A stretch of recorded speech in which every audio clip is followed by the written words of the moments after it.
I think we're live right now. This is my first time going live. I usually pre-record my video and then do them later, so we'll try the live feature and see if it works. I'm doing it live this way so I don't have to do uh, two, uh, two types of content. One, one for my Facebook Live and one for YouTube. So, for those of you who don't know me, I am John Lewis. I have cerebral palsy, but I try not to let my cerebral palsy define who I am, what I'm about, or whether or not I can accomplish my goals or dream denial. And I don't think you should either, because you see, I don't care who you are, no matter what your challenge are. I believe we all have a purpose, a dream, a destiny, and I believe we all have certain talents, skills, and abilities given to us to make the world around us a better place. But like I said, I believe you can do anything you want to do. You might just have to find a different way to do it. I have cerebral palsy, but I try not to let my cerebral palsy hold me back in any way. I'm 36 years old, but I have my degree in human services and applied sciences. I'm very involved in the self-advocacy movement for people with disabilities. I'm involved in a self-advocacy organization for people with all different types of disabilities. I've been the president of our local chapter for about 5-6 years now. I've just recently been nominated as the state president, and that will last for 2 years. And I'm very involved in trying to advance ADA compliancy around the state where I live, because although the Americans with Disabilities Act was enacted in 1997, there's still not a federal law to make wheelchair places be wheelchair accessible. So 97 to 98% of all the places you go are not wheelchair accessible. And so I believe that people with disabilities have the right to go anywhere they want to go, have access to the same goods and services as everybody else. And I work to do my best to help people live at least return to life possible, because I am in a chair. I am a wheelchair user, but I'm just like you. The only difference is I use an electric chair to get around. I've been canoeing in the Florida Everglades in 2005. I'm a part of a running organization called Ainsley's Angels, which pairs able-bodied runners with physically challenged riders. And with this group, I'm able to participate in 5Ks, 10Ks, marathons, and ultra marathons, and um, um, hopefully one day Ironman. So I just started with the organization last year, and I just this past year completed my first ultra marathon. So I'm really enjoying it, but also um, I'm I am an aspiring Paralympic athlete. For those of you who don't know what the Paralympics are just like the regular Olympics. They take place one week after the regular Olympics usually, but where they're different than the Special Olympics are the Paralympics are for more for people with physical challenges like myself. I play bocce ball, and my dream is to one day represent the USA on a Paralympic team. For those of you who don't know what bocce ball is, bocce ball, you have what we call the target ball, which is a white ball, and then you're either the red or blue, either your opponent's red or blue, whatever colored balls you are. The object is to get you each have 6 balls, and the object is to get as many of your colored balls as you can close to the target ball. Whoever has the most points at the end of what we call 4 ends wins the match. And I've competed in tournaments all around, mostly in Kansas, but this past year I got to go to Bocce Nationals in Naperville, Illinois. I have to be tracked by the Paralympic Committee for at least 2 years. Sorry about that. My nose was driving me crazy. I have to be tracked by the Paralympic Committee for at least 2 years, and then they can, the USA Bocce coaches can start tracking my results, and if my results are good enough, then I will be asked to be on a national team and play for my country. So that's my goal. I've also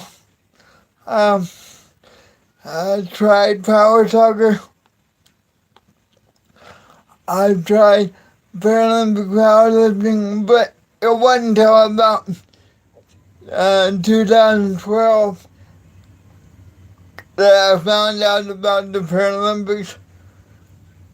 I was watching it on the computer, and they said they had a little thing that said if you would like to be, if you would like to find out more about the Paralympics, put in your zip code and we'll tell you where the nearest Paralympic facility is in your area. But so I did that expecting that it would be in California, LA, or Dallas somewhere, but to my surprise it was in right across town in the very town I live in called the Center for Individuals with Physical Challenges, about 9th in Utica here in Georgia. They had a Paralympic weekend. That next weekend I joined right away, and I also utilized their fitness center, and I'm training our our facility is a Paralympic sports facility. We're about to open our new addition, which is gonna have a regulation bocce court. It's gonna have a rock wall. It's gonna have a therapeutic pool. It's gonna be amazing. For those of you who might be in the Tulsa area and you know someone that has a physical challenge, come check it out. Or you can check out the website at tulsacenter.org. But what I want to let you know is, you know, you know, people with disabilities are people first. Yes, we have different challenges and different stuff we deal with, but we're people first. We're we're just like you. We have the same thoughts, feelings, and emotions you do. We have the same dislikes and the same likes you do. I mean, you know, we're just like you. So get to know um, each individual person on an individual basis. Don't lump everybody with a disability in the same category, because we're all different. Don't assume that because we're in a chair that um, we're paralyzed, or because we're in a chair that we can't hear or speak or anything like that, because everybody's different. My advice to you is get to know each individual person, um, and I guarantee you, if you'll get to know someone with a disability, if you'll go up and talk to them, you know, you'll find that in a lot of cases, they're just like you, that we're more alike than we are different. You know, uh, you know, we marry, we have children, and we have lives just like everybody else. You know, everybody's got challenges. Some challenges you can see, some challenges you can't see, but we all have challenges. So that's not the issue. And the issue is, what are you going to do when you face those challenges? Are you going to rise up and meet your challenges? Or are you going to let your challenge beat you and defeat you? And I choose um, to let, to rise up to meet my challenge every day. I've been able to live an incredible life, and in spite of my cerebral palsy, because the way I was raised is to not let my challenge set me on the sidelines of life, but rather, instead of saying, I can't do that, say, what do I need to do to be able to do that? And my mom had always been there for me. I've lived with my mom and my dad divorced when I was 2. I saw my dad every other weekend up until the age of 15. But over the last 10 years, my dad moved to Canada with my stepmom. But we had a great relationship. I saw my dad whenever I wanted to, and my dad and I had a great relationship. But my mom was who I lived with. She was there to take me to all my activities, make herself available to help me in whatever way she could. So shout out to my mom. um, when I graduated high school at East Central High School here in Tulsa, Oklahoma in 2001. I knew I wanted to go. I knew I wanted to make something of myself. I didn't want to just sit around passing time watching TV and eat macaroni and cheese all my life. So even though I have some learning challenges, I have I have dyslexia, which means my brain doesn't process the words. I can read a little bit now because of Facebook, but when I went to high school and college, whenever I had to take a test, I had to do it orally, which means someone read to me what was on the questions that were on the test. I told them what the answers were, and they wrote down exactly what I said.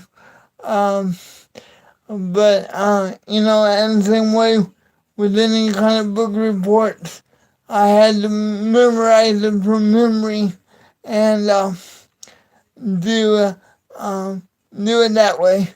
But I graduated college with a 3.9 GPA, and I was able to be on the Dean's Honor Roll several times, and I graduated college.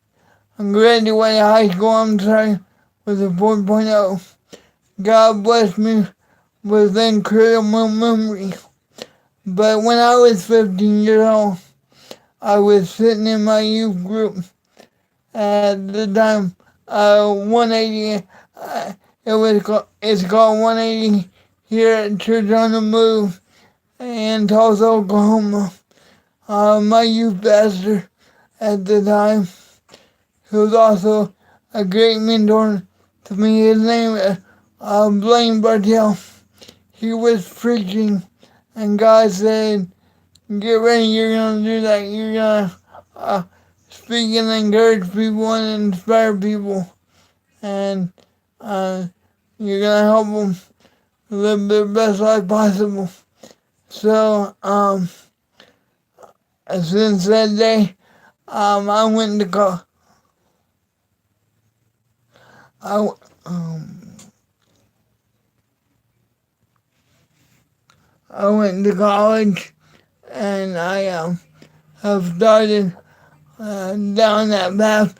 I got my degree in human services and applied sciences, but and I do one-on-one personal life coaching as well.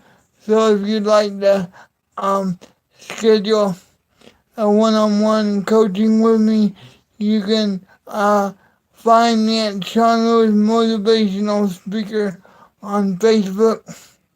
I'm also on Instagram, Rolling with Sean Lewis. But if you would do me a favor, if you will,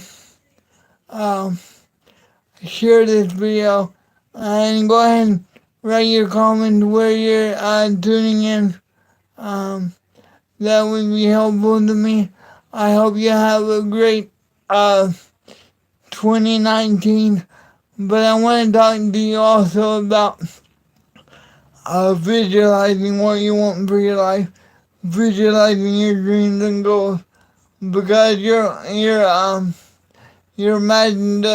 imagination doesn't know the difference between imagination and faith.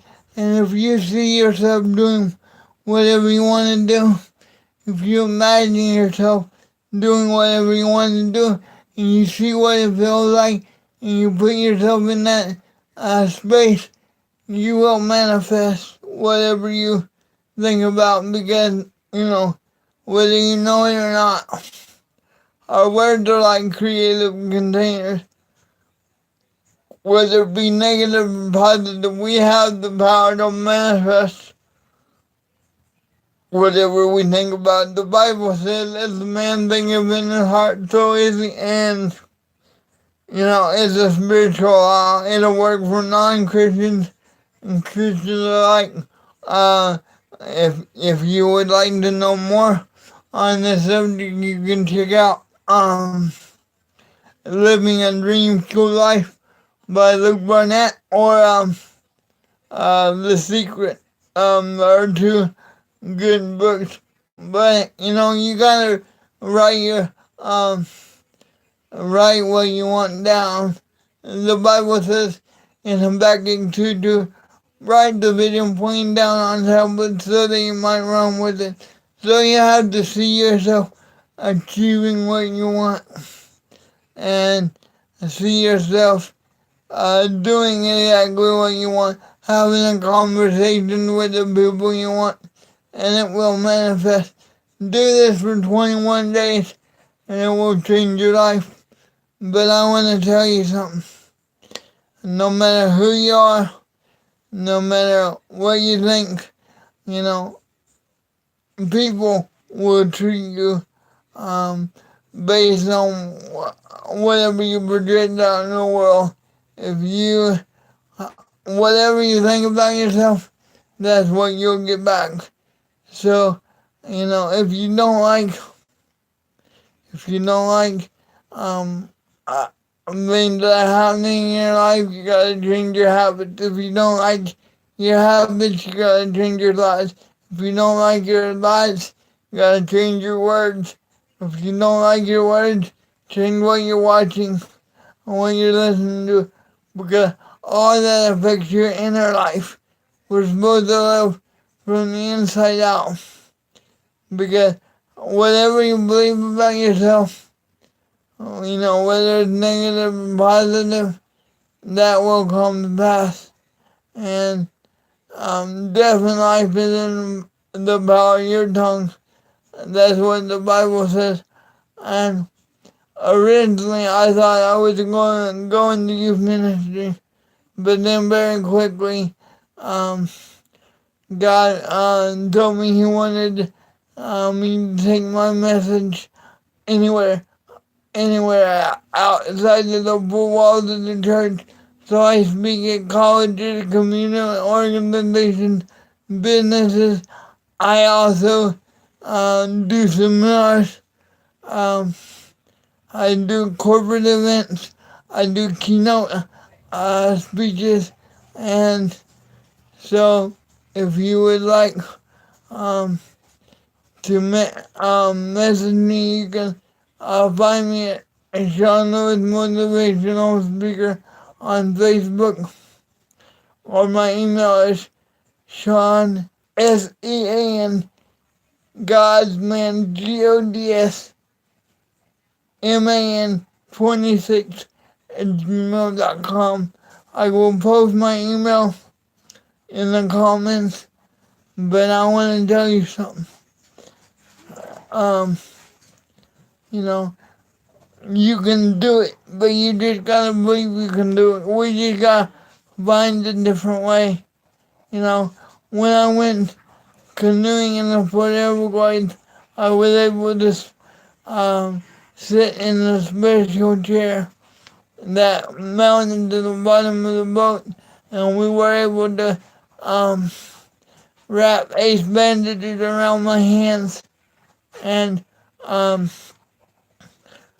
because of that, I was able to help paddle the boat, and I run with a organization called Ainsley Angels. I was also involved in a Christian camp for people with disabilities for many years. I served as a camp counselor, and I was on staff. And when I was there, I got to also participate in a high ropes course. And so, and I've also I was a member of the Boy Scouts. I also did Shotokan for a little while, and I competed in tournaments against people that were ambulatory and standing up. I like to go out, hang out with my friends, and listen to music. I love to go to concerts. Just like you, I like to hang out. But one of the things people say to me is um it's good to see me out, and I know what they mean because unfortunately, most everywhere I go, and I go anywhere I want to go, and even though it's not always easy, I don't let my wheelchair stop me or be the reason why I don't do something. Some places are not that accessible, but I always find a way, so I like to go out and do everything like anybody else. But unfortunately, when I go out, I don't see a lot of other people in chairs because it's difficult. It can be difficult, and it can be a pain sometimes. But if you're in a chair, I just want you to know not to limit yourself, to go out there and enjoy life. Grab life by the horn, so to speak, and find, like I always say, find another way. And if this video has inspired you, motivated you, or encouraged you in any way, I ask you to please share with your friends and following. And hopefully by you knowing my story, that will inspire you to go out and live your own life on your terms, and hopefully you find another way. Like I said, we're more alike than we are different. My goal is to help other people realize that they can live just as epic a life as they want to. You might just have to find a different way. And if you would like to book me as a speaker, I'll leave my information at the bottom. Like I said, I do keynote addresses, I do corporate events, I do seminars, I do personal one-on-one life coaching. And just as a reminder, I do have my degree in human services and applied sciences. And I speak on disability awareness. I am a self-advocate, like I said. I'm involved in ADA compliancy. My goal is to help people live the least restrictive life possible. But whether you have a disability or not, I want you to know that regardless of your challenge, it is possible to do what you want to do and live the kind of life you want to live. But you have to jump. You have to make that jump. You have to start to see yourself living the kind of life you want to live. Like I said, we're people with disabilities are just like you. When I meet the right person, someday I want to get married. I want to have a family, and do that whole thing. I'm just like you. I'm no different except for my chair, and I might need help, more physical help than other people, but no man on the island, nobody can do everything by themselves, so don't be afraid to ask for help, and I'll be looking forward to your comments. Thanks for listening. Like I said, this is my first live. I can see that I have some people watching, but I'm unsure of the numbers. I will look back at the comments later, and I will respond, and I will have someone put my email address at the bottom if you would like to book me as a speaker. Thanks for watching. Again, I'm Sean Lewis, and God bless.